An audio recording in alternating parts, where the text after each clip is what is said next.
So thank you very much for giving me this opportunity to respond to the discussion which have happened on the 4 bills which we laid. The 4 bills relate to the second and final supplementary demand for grants 2024-25, excess demand for grants 21-22 of the Union Government, budget of Manipur 25-26, and supplementary demand for grants 24-25 of Manipur. So I think more than 20 honourable members have spoken. I was a bit disappointed, sir, if you allow me to say it, that the discussion was more on the situation and also the political viewpoints on Manipur, which is a very important, very, very sensitive, much needed to hear that, but less on the budget, both of the supplementary demands for grants and also on the Manipur budget itself. However, sir, I will give a broad picture of the budget the 4 bills say, and also respond to some of the questions and worries which the honourable members have raised both on Manipur and the general budget. Sir, this final supplementary demand for grants is the second. Although we are allowed to come up with up to three supplementary demands, we have chosen to have only 2 supplementary demands, and hence the second is the final supplementary for this year. It has 52 demands. Honourable Finance, it is always a pleasure to listen to you, but for few days I am subject to certain medical prescriptions. Thank you, sir. Sir, I did have a word of message conveyed to you, but I welcome you and my prayers that your health is good and recovery is fast.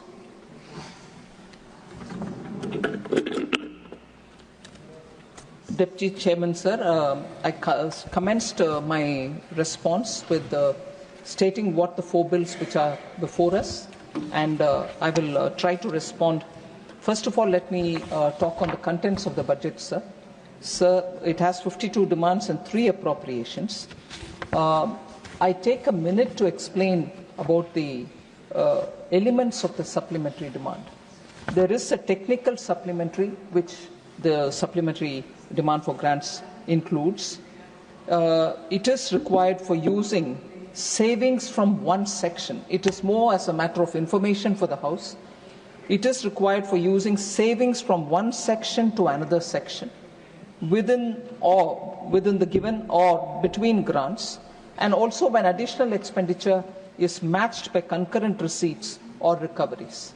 For example, the technical supplementary of 750 crores, which is being sought for transfer to Senior Citizens Welfare Fund in the DEA demand. So it is only a transfer within. The token supplementary, on the other hand, it is a provision, sir, of 1 lakh of rupees made to seek prior approval of Parliament on specific items attracting the financial limits of the new service or new instrument of service. It enables the department to reappropriate resources within the same section of the grant. So they can just be 1 lakh rupees made as a grant, which is a token supplementary. Later on, more can be added, but we create that window by providing that 1 lakh. And for instance, in that token supplementary, sir, a token supplementary is being made sought for education, school education, to meet additional expenditure under the grants for creation of capital assets in the Samagra Shiksha Abhiyan from savings within the same section of the grant. So that is a new instrument which is coming in, new scheme or new idea for creation of capital assets. So you would have created the token and then it will get expanded. Finally, sir, there is a cash supplementary which we explain, and the cash supplementary entails cash outgo. It increases the BE of the year by an equivalent amount when provided. It is given when adequate savings are not available to meet the additional fund requirements through reappropriation. For example, the cash supplementary in this particular supplementary demand for grants of 2,500 crore is being sought for urea and P&K subsidy this year. So that is a cash supplementary. So a token, a cash, or a technical are the three headings under which we come for appropriation-based approval. So that is what is explained, sir. The net cash outgo or cash supplementary is 51,463 crores in this budget. Technical supplementary is 6,27,045 crore, and unusually a big amount. Normally you don't have this kind of a large technical supplementary, but this is being matched by savings from different sections and the same grant or among the same grants, and therefore it doesn't recover newer payments. Token supplementary is only 0.67 crores, sir, 67 lakhs. So I just want to highlight that. And also to say, we are also in this batch of supplementary demands for grants, provides for recoupment of contingency fund advance of 19,765 crores. So even a recoupment is mentioned here. Now, as I was saying earlier, the cash supplementary pertains largely to the fertilizers, oil and industry development fund, that is OIDF, 11,600 crores. This is a transfer from Consolidated Fund of India to the OIDF, maintained in public account. There's also the urea, the P&K fertilizer subsidy of 2,500 crores. The other is related to additional allowance being made of 2,186 crore for the PM Kisan. This is an additional amount being provided over and above the budget supplement for the current year itself.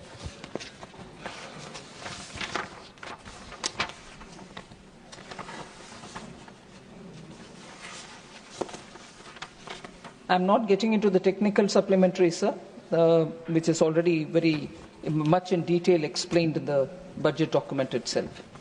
So the excess demand for the year 21-22 amounts to 1,291 crores. Again, that year's excess demand goes towards Department of Fertilizers and Pension, that is a civil pension, and two appropriations, namely for Defence Ministry Civil, which is a charge section, and Ministry of Railways, which is again a charge section. So now I come to the Manipur budget and also the Manipur supplementary demands. I first deal with the supplementary demand for Manipur, sir. This supplementary demand, sir, is for 1,861 crore, covers 20 demands and one appropriation. 948 crore rupees supplementary is being sought for revenue expenditure itself. These include, and very importantly, interest payment and debt services, additional requirement of pay and allowances, relief measures and security expenditure on account of law and order situation, and taking over the DISCOM losses for the state. That is one heading, sir. 913 crores supplementary is being sought for capital expenditure also. We gave the revenue expenditure and the items under it. Now the capital expenditure. I'd like to say that for Manipur, we have already given the special assistance for state capital investment, which is a 50-year interest fee, which all states get. But however, because of the disturbance and the administration being focused on that, last 2 years, they hadn't claimed anything under the 50-year interest free. Manipur needed it. So 913 crores are being given under the special assistance for states' capital investment. That is for 24-25, sir, the current running year. Other than this, Manipur as a state had never had contingency fund created for itself, which is very important, and most states create and have contingency fund arrangement because that helps them to meet with emergent situations. So we have created now a contingency fund for Manipur with 500 crores being given to them. So that is about the supplementary demand for 24-25 Manipur budget, sir. But the forthcoming year, 25-26 budget is also presented here. And I would like to remind honourable members, particularly member Sushmita Dev, because of a concern about Manipur and its requirement for funds, given the situation they are in, she had said, why are you not announcing a package? I would like to tell her, honourable member, through you, sir, that this is a vote on account budget for Manipur. We are presenting a vote on account for 6 months so that the government runs, its immediate emerging expenditure can be taken care of, and the government, when it comes into place, will obviously make provision for whatever they want, and that is the budget, which is the year-long budget. So this is a budget vote on account for 6 months, and this is for 17,947 crores. The total receipts which I've projected is 35,368 crores. Revenue receipts are estimated to be 27,231 crores. Sir, the state's own tax is 2,634 crore rupees as receipts, and non-tax is 400 crore respectively. So at this stage, sir, we are looking at giving all the assistance which I've committed. I said this in Lok Sabha, I'm repeating it here. We extend the fullest support from the Ministry of Finance so that the recovery of Manipur will be sooner rather than later, and we have absolutely extended all assistance, and in the meanwhile making sure the public finance and the fiscal situation of Manipur is well assessed. Central government will be fully of support to the state.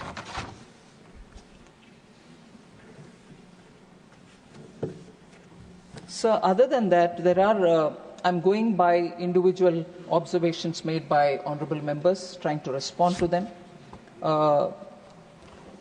Again, commencing from Manipur budget and Manipur law and order issues, several members have spoken.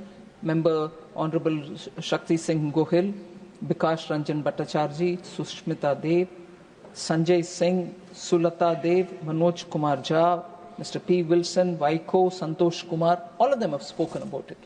So I will broadly explain the context, sir. I want to understand, equally state some facts before the House. Sir, Manipur is a border state. Manipur, at least all of us know, since some decades, has gone through quite a crisis, and every time there is a recovery, it goes back to some other situation. So every government has handled it with that sensitivity. I am not differentiating between this government or that government. There have been situations much, much more in terms of human loss, more in terms of asset loss and so on. So when we speak about the state, I will say that every voice which has been voiced in this House has the same sensitivity as much as all of us have. There is no way any one of us will be doing any help to Manipur by pointing a finger at one another. But even with that said, I will definitely try to remind some passionate voices which speak as if everything was calm and never has there been a situation like this ever before in Manipur. Sir, in 1990s, I've heard quite a few members speak about, double-engine Sarkar, center be BJP, state be BJP. There have been double-engine Sarkar of Congress earlier. Center be Congress, Manipur be Congress. And what kind of agitations and loss of life have happened? So your double engine did not do anything. In fact, it worsened the situation, if I have to get into that kind of a talk. We are, all of us here, committed to get that state back to some normalcy, and we want that state to grow and prosper as much as any other state. There cannot be, even for a moment, a mockery of kind of things that we want to state when that state is suffering, and all of us will have to be working towards. Please take your seat, Mr. Gokhale. Nothing is going on record. Please take your seat. Madam, take your seat. Please, nothing is going on record. Take your seat. I will not get distracted by the TMC. Now I take the name. The TMC technique of shouting numbers down. Susmita ji, please. Every time somebody tries to answer the points that they raise, they shout them down. Please take your seat. That kind of a thing will not work in this house. I'm sorry to say this, sir. We are trying to answer the questions that have been raised here. Then there is no need to shout me down here. I will continue my answer. Please, please.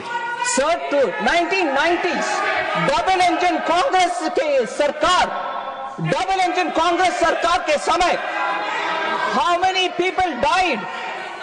I want to say, why in 1990s the then Prime Minister did not visit, the then Home Minister did not visit? I would like to ask that question as much as... Please take your seats. I am not allowed sir, to put in question. This tactics, I'm now saying the name, sir. This tactics of Trinamool Congress to shout down ministers when they speak will not be allowed, will not be entertained. We are giving answers. We are giving answers. You should have the strength of your conviction to hear the answers here.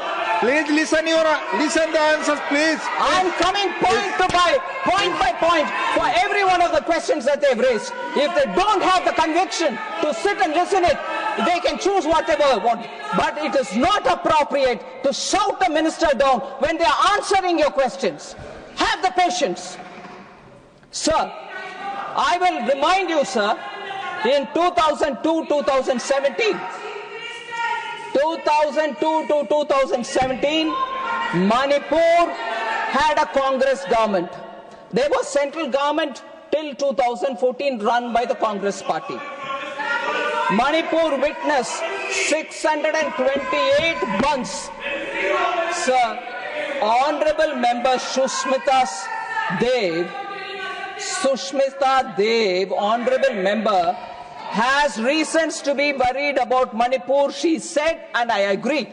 She comes from an area which is close to Manipur and she knows so much about what's happening there. She raised a lot of questions. I am trying to answer each one of them. If it is an attempt to shut me down, it means that her allegations are not right. If she's got the strength of her conviction, she should hear my answers. And after that, I will sit down, welcome, if you permit her, to ask any number of questions more. But what's the point in shouting me down if there are other members who can also benefit from the answer that I'm giving? She's raised valid questions. I want to answer them. No, they've run out. That's because their tactics is always, don't allow a minister to answer, do all your mudslinging, go away. I know they are watching on the television. Sir, 2000, sorry? I'm giving you the answer. I'm giving answer. To their chief minister they have to register that they protested. But this house is not the street of Bengal. Not any street of Kolkata. Order prevails. You run the house per the rule and we obey the rule. It's not, sorry, street, any street in Kolkata where they can scream, shout, pelt stones and run away. Sir, between that time when Congress was ruling in centre and in Manipur, 628 bunds had happened. Several blockades had happened during the 15 years then, and also cost huge loss. The state exchequer had lost nearly 2,828 crore. It was assessed. 2,828 crore was lost during that period. Sir, and the worst economic blockade had happened at that time. And it occurred in 2011, lasting over 120 days. Causing severe shortages. Petrol price was 200 rupees per litre. LPG cylinder cost 2,000 rupees per cylinder. Petrol price is 200 per litre and LPG cylinder 2,000 per cylinder. So,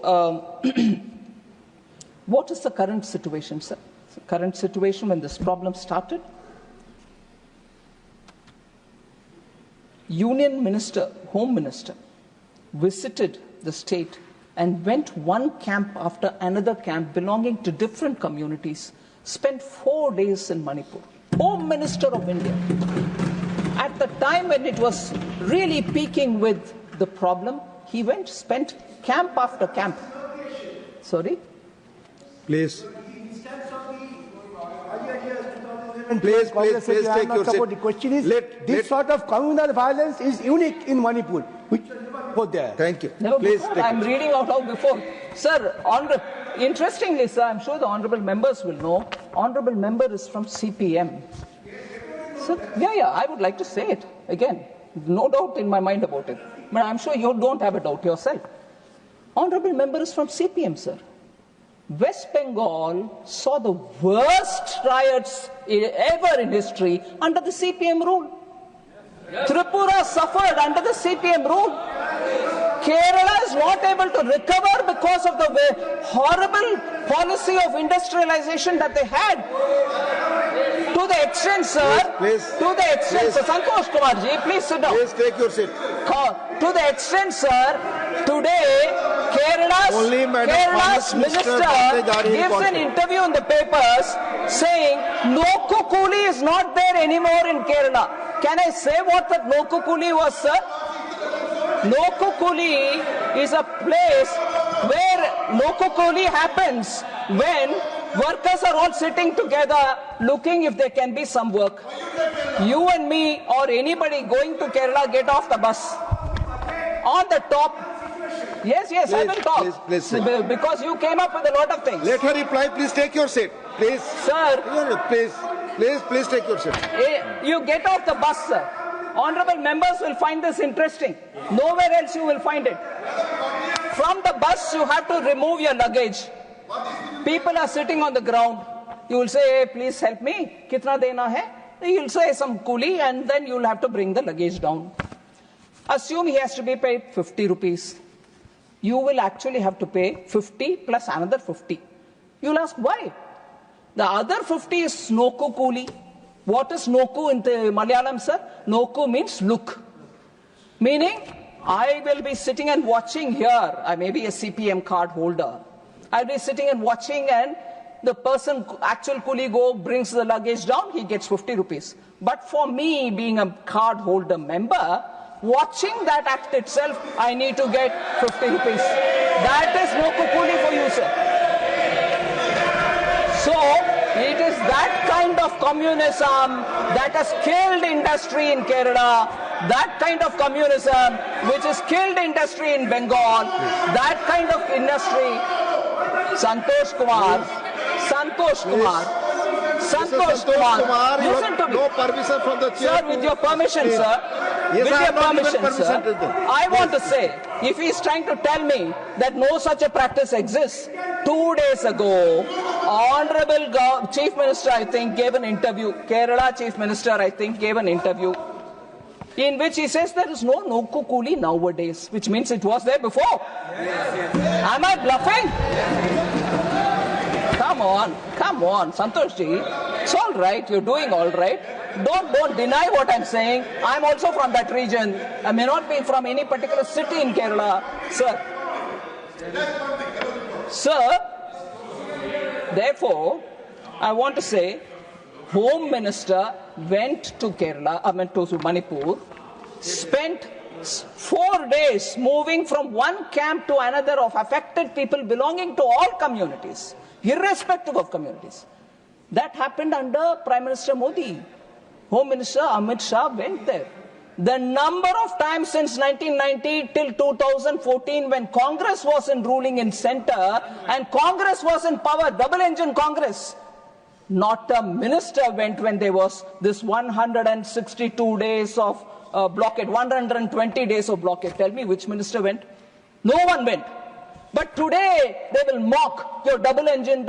Of course double engine. That's why the Home Minister went. That's why Nityananda Roy was there for more than 23 days. MOS Home was there for 23 days.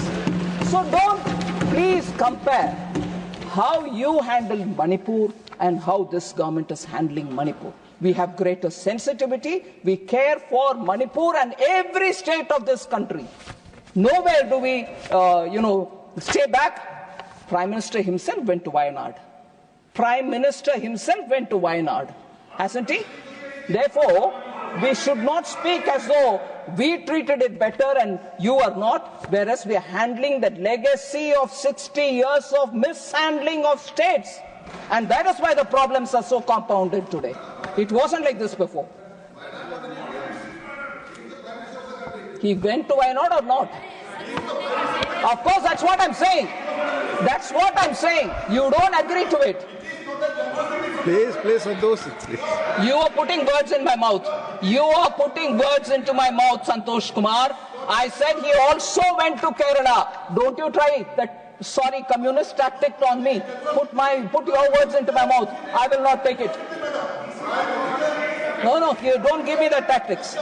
Sir, so the special assistance scheme, again, the same culture has been inherited by TMC, sir. Shout people down. That's communist. TMC has inherited it. That's it.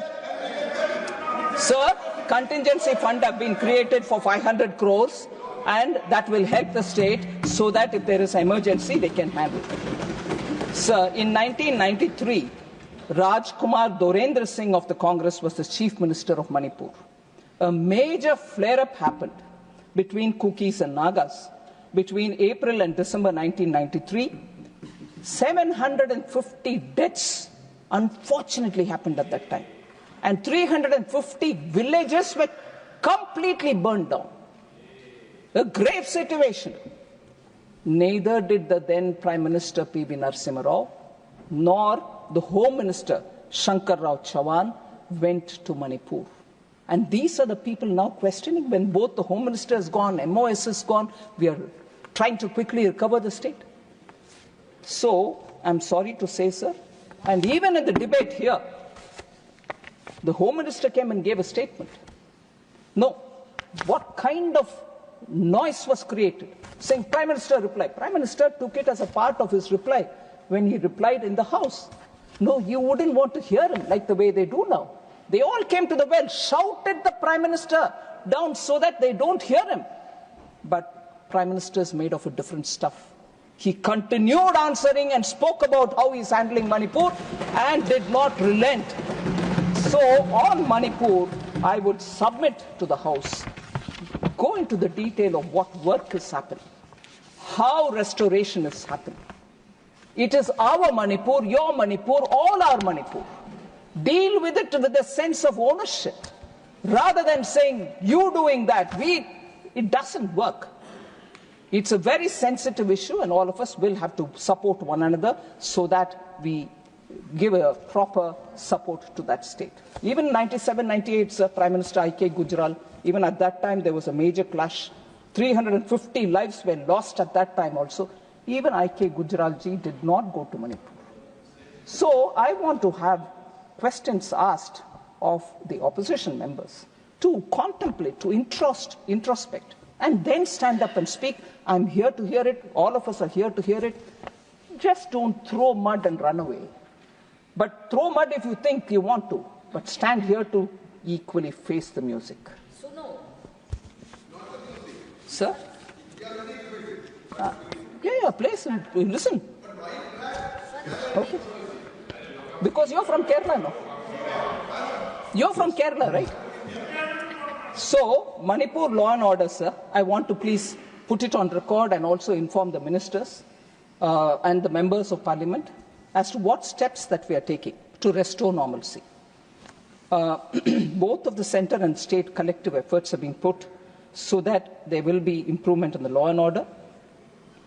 Except for some sporadic incidents in the fringe areas and the unfortunate incident of 8th March 2025 in Kangpokpi, there has been a decreasing trend in cases of death, injuries, arson, firing incidents and protests. Currently, there are 286 companies of CAPF and 137 columns of Army and Assam Rifles. Both are deployed along with the state police to maintain law and order in the state. Recovery of arms and ammunition looted are being recovered and it is underway. Public notice by the Honourable Governor on 20th February 2025, the recovery has also seen an increase. Steps are also being taken to ensure free movement along the national highways. Convoy movement carrying essential commodities are continuing to ensure availability of essential commodities in the state. Helicopter service has resumed so that most district headquarters are connected for ease of travel for the public. Various measures have been taken up for the persons displaced in the violence, which is very important, sir. About 60,000 persons are currently residing in relief camps. About 7,000 persons have returned to their homes. About 400 crores of rupees have been provided under the MHA special package for relief camp operations and support to those affected in this lawlessness, riot and everything else. More support will also be provided. Under PM Awas Yojana Gramin, 7,000 houses have been approved recently to provide for housing to those who are displaced. Various other support have also been given to those relief camps, such as healthcare, including mental health support, skill and livelihood training, and also education. Engagement with the civil society is underway from the level of the governor down to the level of the district administration. There is a clear step towards bringing peace in the state. Pending issues of the public are also being resolved quickly on a top priority mode. Centrally sponsored schemes, priority is being given to clear up all the dues and nothing is kept pending at all. Major and critical projects are monitored and reviewed regularly for timely completion, including tying up of required funds for national highway projects, railway projects, civil secretariat, Chura Chandpur Medical College, Manipur water supply project, triple IT at Mayang Kang, and government residential accommodation is also being provided. I've given the pictures of revenue expenditure and also about the capital expenditure that we're giving through special assistance. Sir. There was concern expressed on the GSDP being stagnant. The unrest has led to reduction in economic activity. There's no denying that. With improvement in law and order and consequent improvement in economic activity, I expect the GSDP to show some recovery this year onwards. So I have already told about the amount that we've given for relief and rehabilitation. Temporary shelter, 15 crores, 15 crores have been given. This is the final installment payment with additional funds for extra works which are being provided. Permanent housing gets 30 crores. This is provided for works already taken up. And in addition to that, we are providing the 7,000 PMAY Gramin, which has been approved already. Relief operations for that, 100 crores has been given. That is specifically shown also under the new demand for 25-26. And for internally displaced persons, requirements in the relief camp are itemized and being serviced. So for the relief under the natural disasters, 200 crore is being put under the NDRF allocation. 68 crore is allocated under the SDRF and for mitigation purposes also, as per the recommendation of the 15th Finance Commission. So that was on Manipur, sir. Honorable Member Shakti Singh Gohil and also Member Girirajan from DMK raised questions about fiscal consolidation at the cost of cutting public spending. They said better financial discipline is required. Manrega is not being released. I want to take a minute to explain this, sir. Union budget, sir, total expenditure is 50.65 lakh crores, which is higher by about 2.44 lakh crores and 3.49 lakh crores compared to 24-25 and 24-25 RE, first number being BE related and the second being RE related. So the capital expenditure target itself is 11.21 lakh crores. The effective capital expenditure actually is only 15.48 lakh crore, not 11, because you're looking at the actual money being given to states which are actual for asset building. They may count as revenue for me, but for the states it will be capital expenditures. So effective capital expenditure is 15.48 lakh crores. But all this is being done without any reduction in social welfare measures. The social welfare budgets are from 56,501 crore in 24-25 has in 25-26 gone to 60,052 crores. So it's actually increased. We are not doing any fiscal consolidation by cutting down on social welfare. Education has gone up from 1.26 crore in 24-25 to 1.29 lakh crores for 25-26. Health has gone up from 89,287 crore to 98,311 crore in the BE of 25-26. So there is no reduction in the social sector spending. I also want to draw the attention of honourable members to the statement 4AA, which has been given in Annexure C for me, for my reference, and in the budget documents. It is provided as a separate document. I want to highlight the fact, and I will request the honourable members to take a look at that statement. It comes as a part of the expenditure profile, shows how unspent balances are lying with the states, which are more than 1 lakh crore as on 31st December 2024, and they are for various centrally sponsored schemes. So our money has already gone there. It's lying unutilized, 1 lakh crore. Now, we also borrow money and then send it for the schemes. They should be utilized appropriately and speedily. Sir, on the question of Bengal funds not being released, honourable members don't seem to be here. Probably they don't want an answer from me because they know that even the CAG has pointed out on how many inappropriate actions have happened.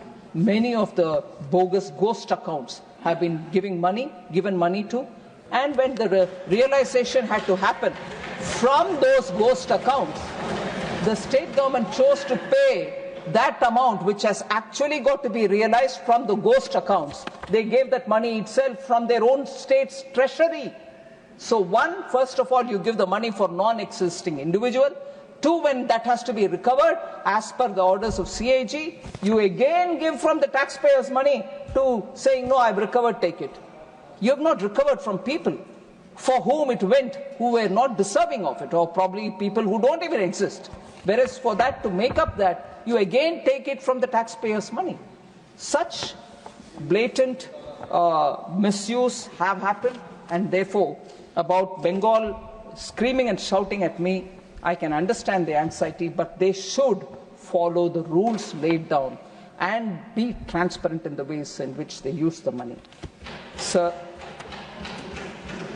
there are two matters which I bring in which were not probably discussed so much in this House, sir, but related to the economy.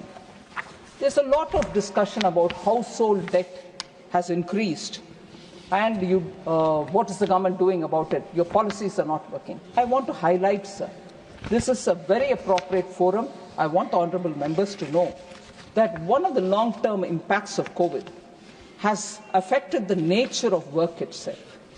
People have either chosen to work from home or they don't want to work full-time.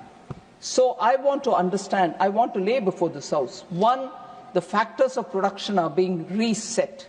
The industry is also looking at using robotics. Industry is also looking at Web3-driven production.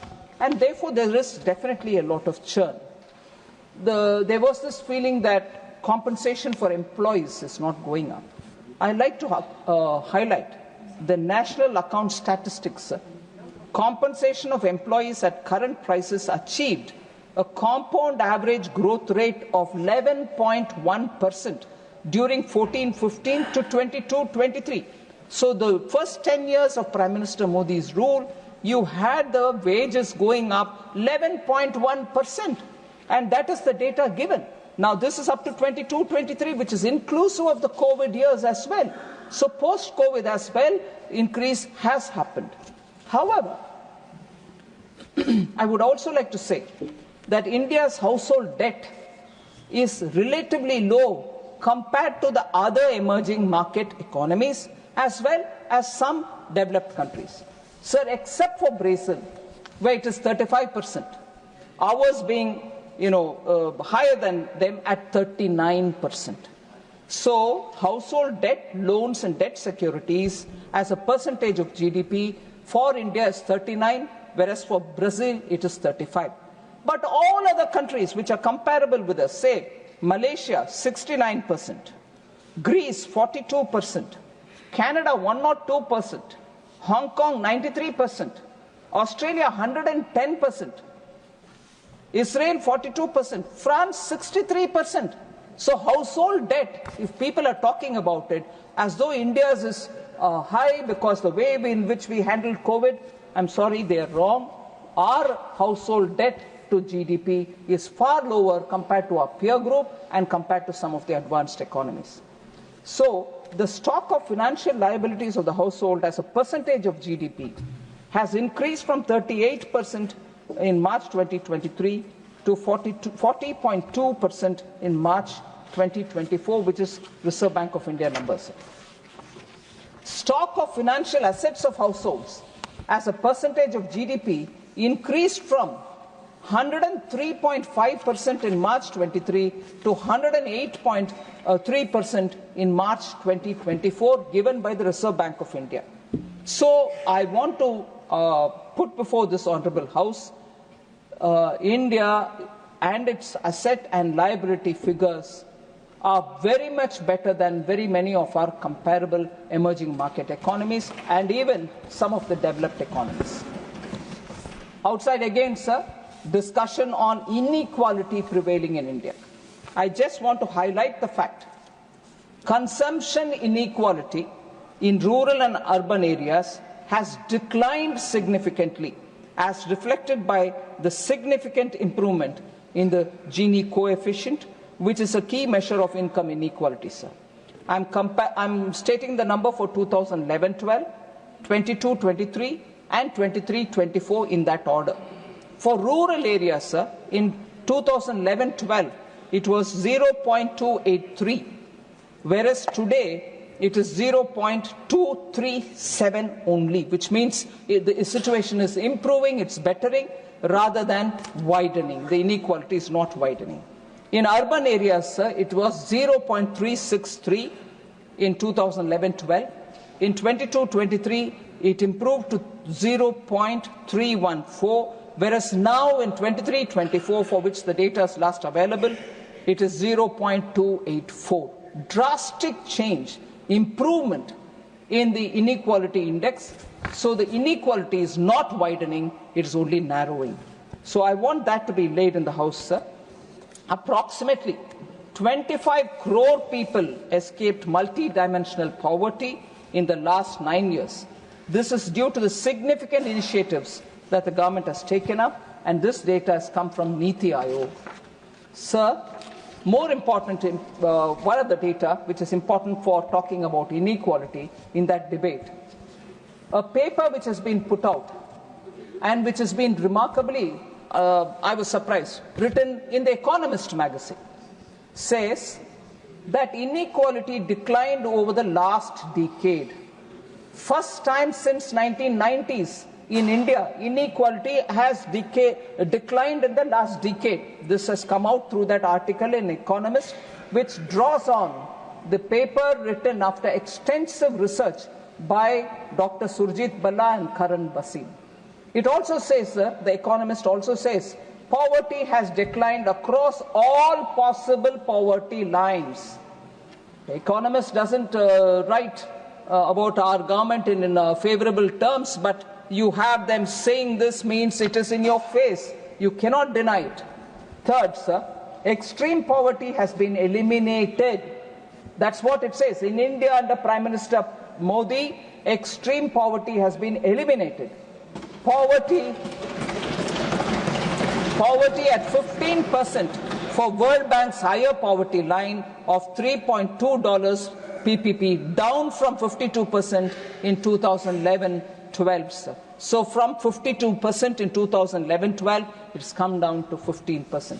So on the inequality debate, I honorably request all the honorable members that the data that we are giving you here, please go through it And then, of course, we have all ears to listen to your comments.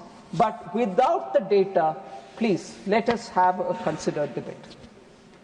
So there was also this noise about how India's Make in India is failing. In fact, Honourable Member Jairam Ramesh had tweeted about it. He's incidentally gone in. But I would like to respond to him.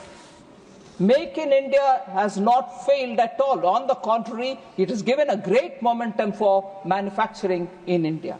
India's manufacturing sector has faced significant challenges due to externalities rather than due to anything to do with India. We have taken short-term and long-term measures. Honourable Prime Minister Modi has prioritized national interest in economic policy making. He has spoken about it even yesterday in a podcast, which is being received all over the world, for extensive and comprehensive viewpoint on how this government deals with very many issues. India's own domestic growth, India's cultural rootedness, India's foreign policy. He has given extensively his thoughts on all these subjects. So has he prioritized national interest in economic policy making also. In order to curb dumping of goods into this country, sir, several measures have been taken up. Anti-dumping duties have been imposed. Strengthening of our trade defence mechanism have been taken up. I want to highlight how Atmanirbhar Bharat and related policies have brought in defence sector today to become an exporter, net exporter. They are able to earn more than 30,000 crores. And as a result, you see what Make in India has achieved for defence production in this country.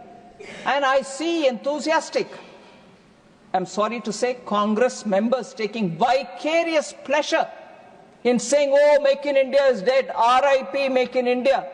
Make in India made defence to become net exporter and earn 30,000 crores. Don't be too quick. And above all, Congress has had absolutely a hypocritical approach to Make in India. They had remained in power from 2004 till 2011 when they came up with the national manufacturing policy. 2014, of course, they went away. It took them 7 long years just to make a policy rather than implement it. Now, that national manufacturing policy was there, which said 25% we'll achieve in manufacturing contribution to GDP. They said that. But before even moving that paper, people send them out.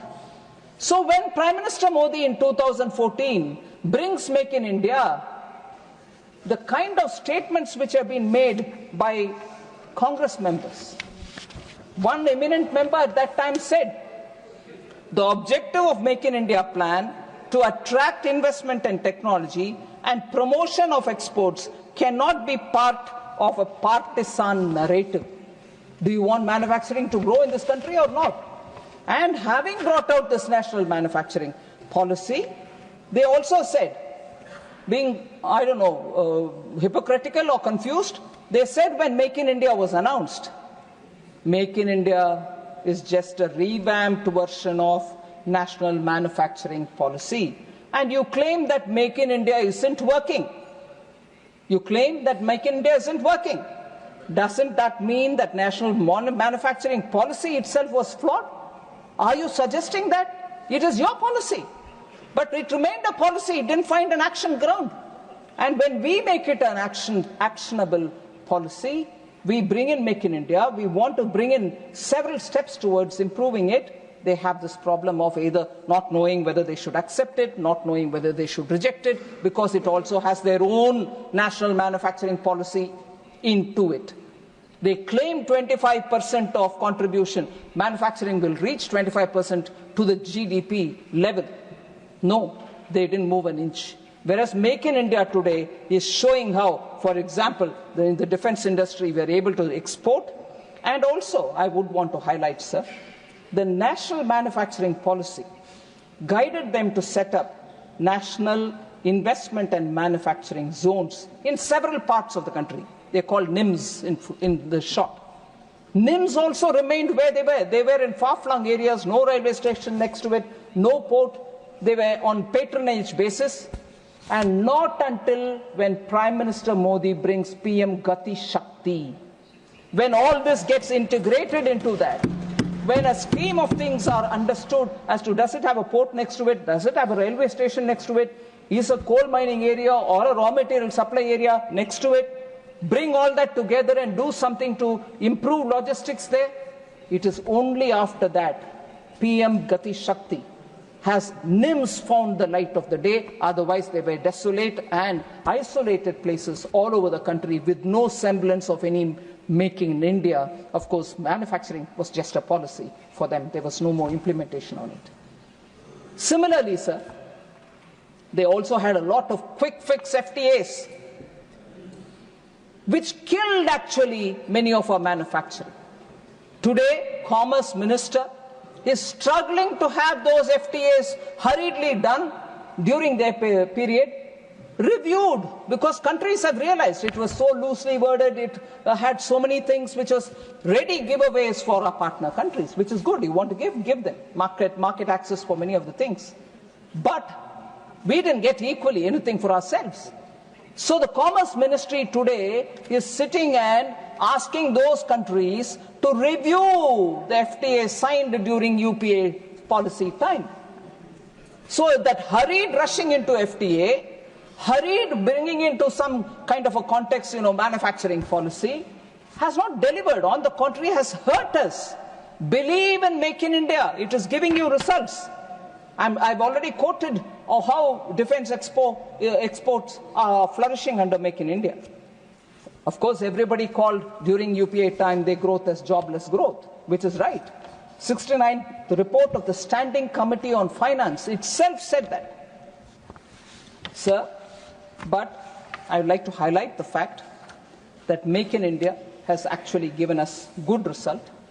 We took step after step after step to strengthen the manufacturing in this country.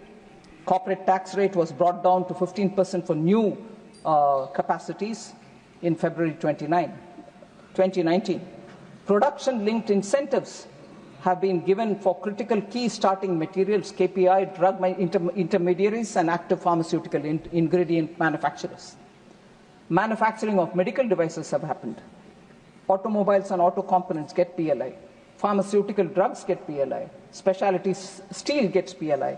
Telecom network products, electronic technology products, white goods, ACs and LEDs, food products, textile products, MMF segment of technical textiles, high efficiency solar PV modules, advanced chemistry cells, and drones and drone components all get PLI.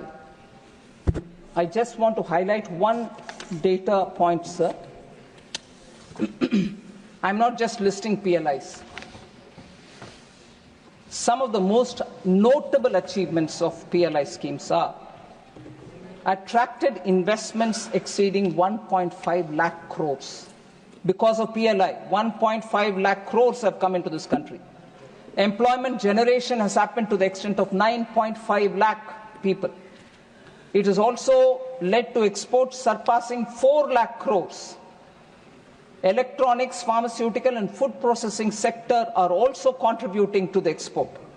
99.2% of mobile phones now sold in the country are made in India. 325 to 330 million mobile phones are being manufactured in India every year. Mobile phone exports reached $15.6 billion in 23-24 from 0.2 billion in 2014-15. Significant reduction in the import of raw materials in the pharma sector, thanks to PLI. Considerable improvement in domestic sourcing of raw materials in food processing, again because of PLI. Telecom equipment manufacturing surpassed 50,000 crores in sales under the production-linked incentive scheme. The automobile sector also got a considerable boost, with the PLI directly generating sales worth 2.25 lakh crores and creating 1.5 lakh jobs in that sector.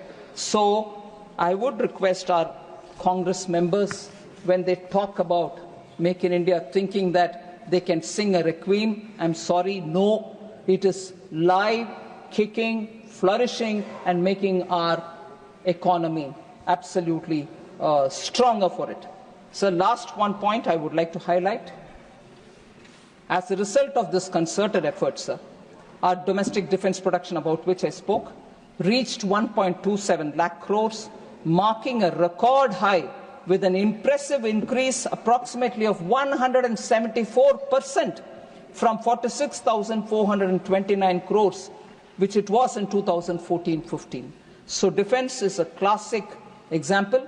In that, I will just put one example forward, sir. You are from Bihar. It's a very good example to show how every state of India is contributing for Make in India.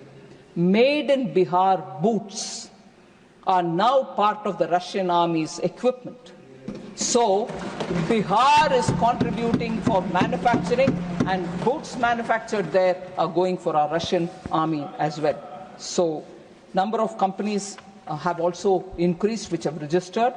13% increased in the number of establishments has been witnessed.